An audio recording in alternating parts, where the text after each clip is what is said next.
भारत माता को प्रणाम करते हुए आप सबके इस गुरु माता पिता को प्रणाम करता हूं। बच्चों, आपको खास तौर से आज के खास दिन की तो ढेर सारी बधाइयां और सभी लोगों को सुबह की राम राम।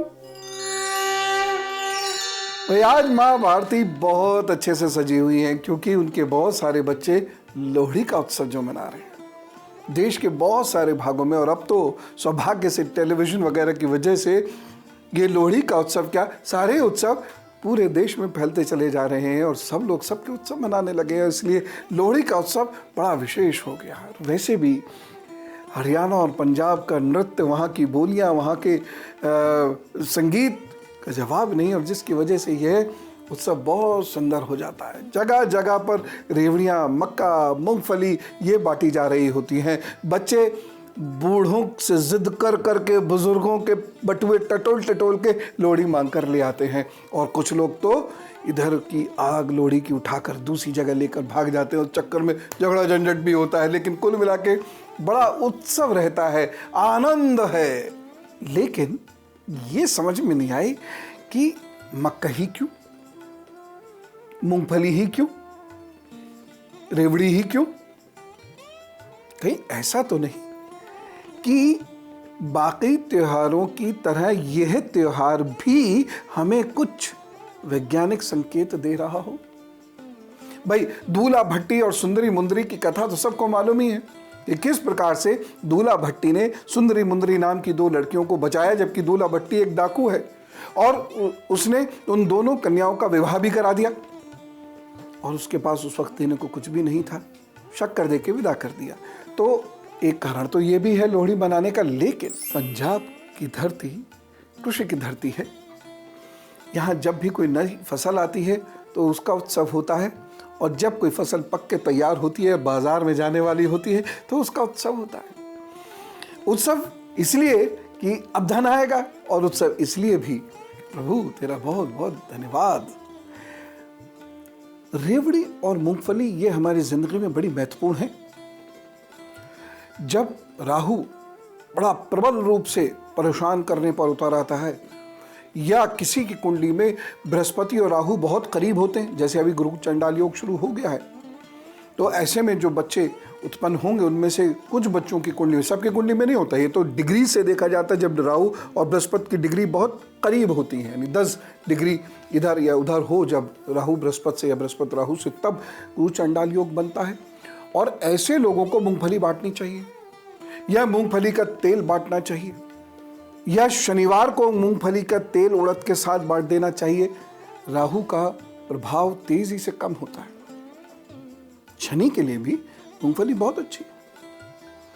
अब जिन लोगों का शनि बहुत कुपित है, इन लोगों को मूंगफली नहीं खानी चाहिए। क्यों? शरीर में दर्द होगा, खांसी उठेगी, वात बनेगी।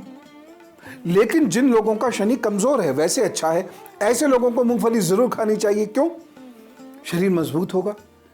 कई जगह तो आयुर्वेद में लिखा है, और विद्वान ऐसा तक कहते हैं कि चूंकि कुछ नट्स वगैरह महंगे बहुत हैं, इसलिए हमें बड़े प्रिय लगते हैं, अन्यथा तो मूंगफली बहुत गुणकारी है।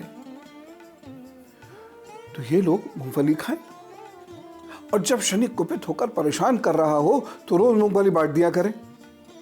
खासतौर से शनिवार को तो मूंगफली बांट दिया करें। शनिवार को मूंगफली के तेल से दीपक जला दिया करें। शनि और राहु का प्रभाव बहुत तेजी से कम होता है। ऐसे ही रेवड़ी की बात करते हैं। रेवड़ी में क्या, मूलतः शक्कर तो अब जुड़ने लगी है, लेकिन मूलतः तो गुड़ से होती है। गुड़ तैयार होता है और उसमें तिल लगाए जाते हैं। ये इस मौसम में तिल क्यों? अगर आप दूसरी तरफ देखें तो मकर संक्रांति में भी क्या गजक बांटी जाती है, और उड़द की दाल। क्यों? क्या संबंध है? और तीसरी तरफ देखें तो इस वक्त में जिस घर में आप जाएंगे, खासतौर से पूर्वी भारत में आप देखिए, तो तिल के लड्डू पेश किए जाते हैं, तिल के लड्डू खिलाए जाते हैं। इस समय में उन लड़कियों को जो अभी मां बनी है, तिल के लड्डू खूब खिलाए जाते हैं। आखिर कहीं कोई कनेक्शन तो है सर, और यही वो कनेक्शन ढूंढने की कोशिश करनी है। क्यों कहते हैं कि तिल विष्णु जी को बड़ा प्रिय है? विष्णु जी की जो मेन पूजा है वो तिल से होती है। क्यों? क्या कारण है इन सब चीजों का? बृहस्पति को मजबूत करना है तो तिल का दान करिए।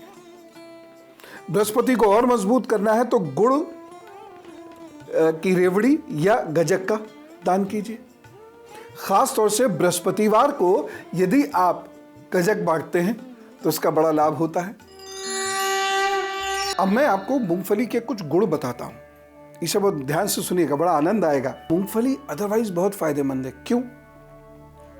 Vitamin B6, B9, B complex ये मूंगफली में होता है। इसलिए जब आप मूंगफली बच्चों को दें, उसका छिलका उतार दें, वो अच्छे से भुनी हुई होनी चाहिए, उसका छिलका आप उतार दीजिएगा, उसमें काला नमक बुरक के और फिर बच्चों को खिलाइए। या बच्चे ऐसे मूंगफली यूं करके खाएं और ऐसे करके काला नमक चाट लें। पेट ठीक होना शुरू होता है, इससे शरीर में ताकत आनी शुरू होती है। और मूंगफली के अंदर चूंकि एंटीऑक्सीडेंट्स होते हैं, इसकी वजह से मूंगफली दिमाग को मजबूत करती है। विद्यार्थियों को मूंगफली खानी चाहिए। अरे अब समझ में आया, बहुत सारे विद्यार्थी रात में जब पढ़ाई करते हैं तो मूंगफली क्यों टोंगते रहते हैं। लेकिन ये अच्छी बात है, क्योंकि मूंगफली से दिमाग मजबूत होता है। मूंगफली के तेल से दिमाग मजबूत होता है। मूंगफली के अंदर बहुत सारा ऑयल होता है, इसलिए आपको सूखी या पुरानी या बासी मूंगफली ना खाकर ताजी मूंगफली खानी है। मूंगफली से आपकी काया, आपकी त्वचा ये भी बेहतर होती है।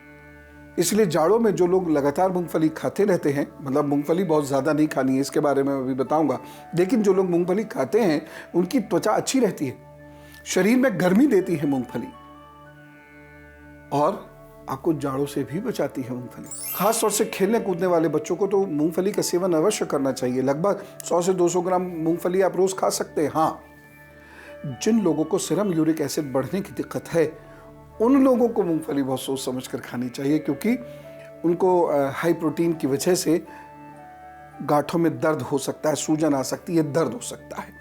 जिन लोगों को गाउट की या आर्थराइटिस की समस्या है, उन्हें मूंगफली बहुत ज़्यादा सूट नहीं करेगी।